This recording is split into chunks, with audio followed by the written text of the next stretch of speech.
하나님께서 오늘 우리에게 주신 말씀은 역대하 8장 1절에서 16절 말씀입니다.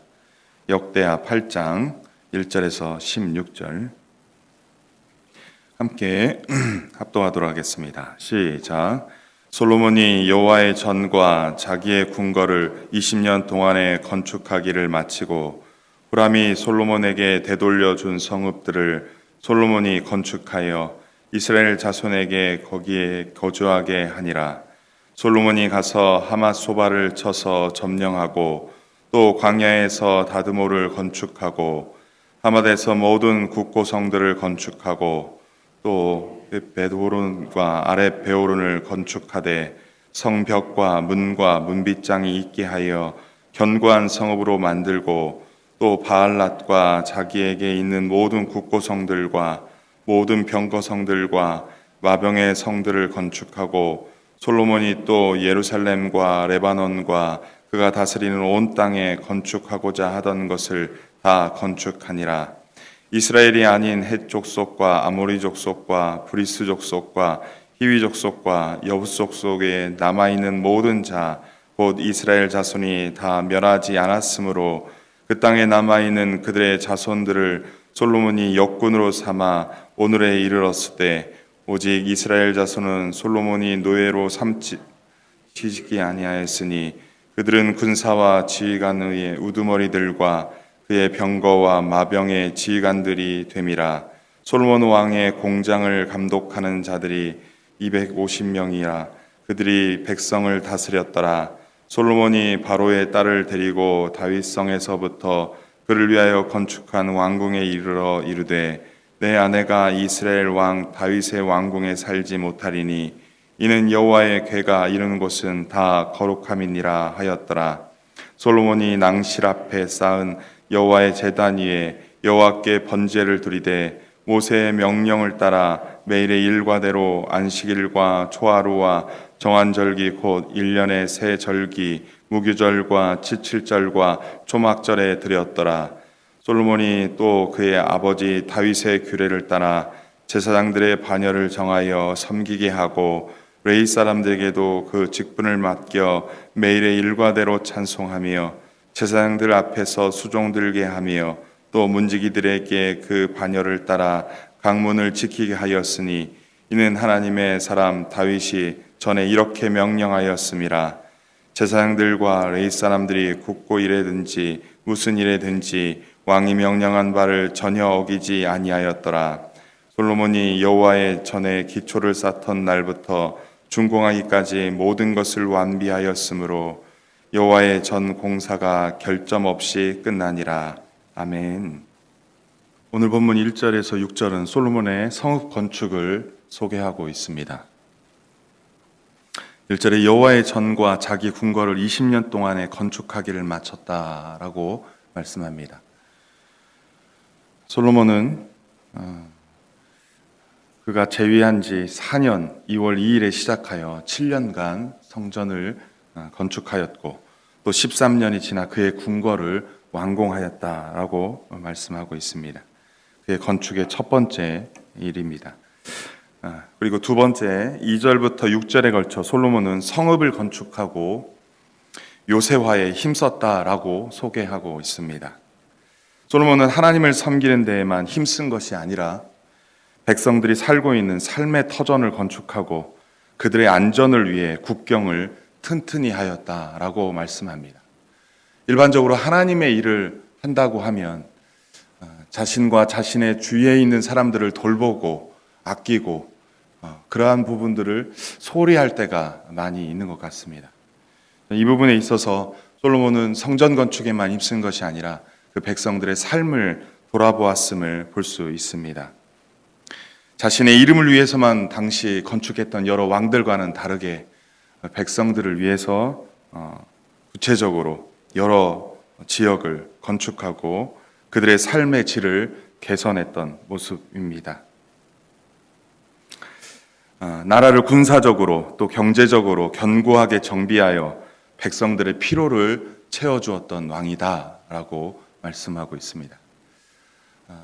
솔로몬이 그가 왕이 되었을 때 하나님 앞에 나아가 일천번제를 드리고 내가 너에게 무엇을 주라 했을 때 솔로몬이 하나님께서 맡겨준 이 백성들을 정말로 잘 다스릴 수 있도록 지혜를 달라고 요청했는데, 그가 솔로몬이 성전을 건축하는 것뿐만 아니라 백성들의 필요를, 그러한 모든 필요를 채워줬던 것들을 보면서 성전의 건축뿐만 아니라 모든 복을 하나님께서 주셔서 그 복으로 말미암아 건축들이 잘 되어졌다라고 오늘 성경은 말하는 것 같습니다. 오늘날 우리의 애씀과 수고는 무엇을 위함입니까? 누구를 위함입니까? 각자의 삶의 자리에서 불평과 원망과 고통의 소리가 아닌 하나님의 공동체의 피로를 채워주는데 최선을 다해야 할 것입니다. 또한 그 최선을 다하는 것이 자신의 명성을 위한 것이 아닌 누군가에게는 원망과 불평이 없이 모든 필요에 의한 것을 조심스럽게 해야 할 것입니다. 우리의 삶들 속에서 우리가 하는 그 하나하나의 하나님을 위한 것이라고 하는 것들과 또 하나님을 위해서 최선을 다한다고 하는 것들에 있어서 공동체까지 돌아볼 수 있는 우리들이었으면 좋겠습니다. 7절에서 10절 말씀은 이스라엘이 아닌 남아있는 자를 소개하며 하나님의 율법을 잘 따르고 있음을 말을 하고 있습니다. 여호수아 때 이스라엘에게 진멸하라고 명하신 가나안 족속들이 있었습니다. 그 땅에 남아있는 그들, 어찌 보면 여호수아 때 진멸하지 못하고 내쫓지 못했던 그들 가운데 남아있는 이방인들이 있었는데요, 그들의 자손들이 지금 솔로몬 때 함께 지내고 있다라고 이야기하고 있습니다. 지금 현재 그 땅에 남아있는 가나안 족속들의 자손들은 솔로몬이 역군으로 삼아 성전 건축하는 일에 동원하였다라고 말씀합니다. 그리고 오직 이스라엘 자손은 노예로 삼지 않고 군사와 지휘관과 우두우머리들과 병거와 마병의 지휘관으로 삼았다라고 말씀하고 있습니다. 이 부분은 이방인들과 그 같은 형제 자매들에 대한 부분에서 율법대로 자신의 형제 자매들에게 노예로 삼지 말라고 하는 율법을 잘 지켰음을 말씀하고 있습니다. 하나님이 일을 할 때는 하나님의 방법대로 해야 할 것입니다. 우리가 어떠한 상황과 환경 속에서 이끌려서 어쩔 수 없이 했다라고 하는 것이 아니라 철저하게 하나님의 말씀, 하나님의 기준에 의해서 우리가 사람을 대하고 형제를 대하고 이웃을 대해야 할 것입니다. 하나님이 기뻐하시는 방법과 질서를 따라 행하는 솔로몬의 모습을 통해서 오늘 우리가 어떻게 형제를 대하며 또 어떻게 우리 주위에 있는 공동체를 대해야 할 것인지를 말씀하고 있습니다. 특별히 공동체가 오해와 다툼 없이 든든히 세워져 갈 하나님의 방법과 질서들을 잘 분별해서 공동체 안에 그러한 문제들이 없도록 그렇게 하기를 간절히 소원합니다. 11절에서 바로의 딸을 위한 건축을 소개하며 솔로몬이 다윗의 왕궁의 거룩함을 지키려 했음을 말씀하고 있습니다. 솔로몬은 애굽 바로의 딸과 결혼을 하였습니다. 당시 솔로몬에게 있어서 아버지가 지냈던 다윗궁에 지냈을 텐데 그 여인을 다윗궁에 함께 지내지 못했다라고 얘기합니다. 그 이유는 다윗궁과 하나님의 성전이 연결되었기 때문에 다윗궁에 거하면 자연스럽게 성전에 영향을 미칠 줄 알고 성전의 거룩함을 보존하기 위해서 이방의 신을 섬겼던 바로의 딸을 따로 그 다윗궁에 거하지 않고 따로 지낼 수 있도록 그 여인을 위해서 궁을 만들어준 모습을 볼 수 있습니다. 솔로몬이 이처럼 철저하게 그 거룩함을 지키기 위해서 애썼던 모습을 통해서 오늘날 우리 삶에 그리스도인들이 우리의 거룩함을 훼손하지 않기 위해서 어떻게 해야 될지를 말씀하고 있습니다. 오늘날 우리의 예배의 처소요 기도의 처소인 예배당과 하나님의 교회 공동체의 거룩성이 훼손하지 않도록 우리가 비록 이 세상에 살지만 이 세상에 속하지 않은 거룩함을 구별되게 그렇게 살기 위해서 애써야 된다는 것을 오늘 성경은 말씀하고 있습니다. 우리가 비록 세상에 살지만 세상과 구별되어 살 수 있는 방법이 무엇이며 세상 안에서 거룩함을 유지하기 위해서 우리가 지켜야 할 것이 무엇인지를 묵상하는 이 아침이 됐으면 좋겠습니다. 하나님을 닮아가는, 그 거룩을 닮아가는, 그 거룩을 지키기 위해서 애쓰고 수고하는 하나님의 백성들이 되시기를 주님의 이름으로 간절히 소원합니다. 12절에서 15절 말씀은 제2규정을 확립하는 것을 소개하며 솔로몬이 모세의 명령과 다윗의 규례를 지켰음을 말씀하고 있습니다. 솔로몬은 성전이 건축된 후 모세의 명령인 율법을 따라 성전에서 매일 아침과 저녁으로 번제를 드렸다라고 말씀합니다. 뿐만 아니라 안식일에도 또 월삭에도 또 1년에 3번 드리는 절기에도 철저하게 번제를 드렸습니다.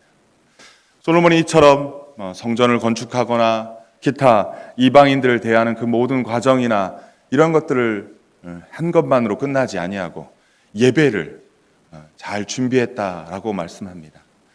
성전을 건축하는 것으로 경건과 거룩을 유지하는 것이 아니라 그 속에 있는 예배의 틀, 예배의 모습, 건물만이 중요한 게 아니라 그 속에 있는 그 한 명 한 명들의 지체들이 하나님을 경외하며 그 하나님을 예배하는 자로 온전히 세우는 일에 최선을 다했음을 볼 수 있습니다. 여호와 하나님께 번제를 드렸다고 했는데 성전 예배에 대하여 확실하게 정리하고 있는 다윗의 모습을 볼 수 있습니다. 뿐만 아니라 다윗의 규례를 따라 제사장의 반열을 정하여 섬기게 하고 레위 사람들에게도 그 직분을 맡겨 매일의 일과대로 찬송하며 제사장들을 수종들게 하고 또 문지기들에게 그 열에 따라 문을 지킬 수 있도록 그렇게 행하였다라고 말합니다. 이 본문을 묵상하면서 오늘 우리에게 있는 그 예배의 모습들, 또 봉사하고 섬기는 우리 교회의 지체들의 모습을 볼 수 있습니다. 오늘날 우리들도 하나님을 섬기며 봉사하는 일을 각자의 처소에서 충성되이 해야 할 것입니다. 솔로몬과 제사장과 레인들이 모세의 율법과 다윗의 규례도 행했던 것처럼 오늘날 우리에게도 하나님을 섬기며 하나님을 예배하는 것들이 말씀을 따라 그 방법을 따라 그렇게 행해야 할 것입니다. 특별히 강조해야 할 것은 우리의 정성을 다하는 것의 기준이 아니라 하나님 마음에 합한 예배, 하나님이 기뻐하시는 예배, 그 기준이 하나님이어야 된다는 것입니다. 내가 정성을 다하여 예배하는 것으로 만족할 것이 아니라 내가 어느 정도의 예배의 기준을 정해놓고 그것만을 했다라고 해서 다 했다고 하는 것이 아니라 말씀의 기준인, 오늘 성경을 말하면 모세의 명령에 따라 다윗의 규례를 따라 어떠한 기준인 말씀의 기준에 따라 행하는 것들입니다. 오늘 교회에서 섬기는 일이나 하나님을 예배하는 일이나 그 공동체 안에서 모든 것들을 하는 그 과정 가운데 하나님의 기준, 하나님의 방법대로 행하여서 하나님이 기뻐하시는 예배, 하나님이 기뻐하시는 섬김이 됐으면 좋겠습니다. 하나님의 말씀을 떠나지 않고 그 말씀을 따라 섬겨야 하는 우리들의 모습인 것을 잊지 않고 그 말씀 따라 섬기고 하나님을 예배하는 우리 모두 되기를 주님의 이름으로 간절히 축원합니다.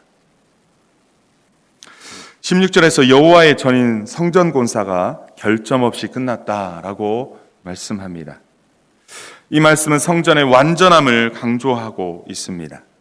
성전의 건축의 완성을 외적으로 보이는 건물의 완공만을 말하는 것이 아니라 율법에 따른 예배가 이루어지는 것까지 말씀하고 있습니다.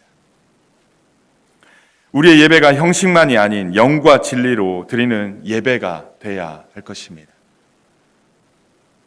하나님 임재 가운데 하나님께서 정하신 방법, 또 하나님의 마음에 합한 예배, 하나님의 방법대로 섬기고 봉사하여 하나님의 기쁨이 충만한 예배의 처소, 기도의 처소가 되기를 주님의 이름으로 간절히 소원합니다.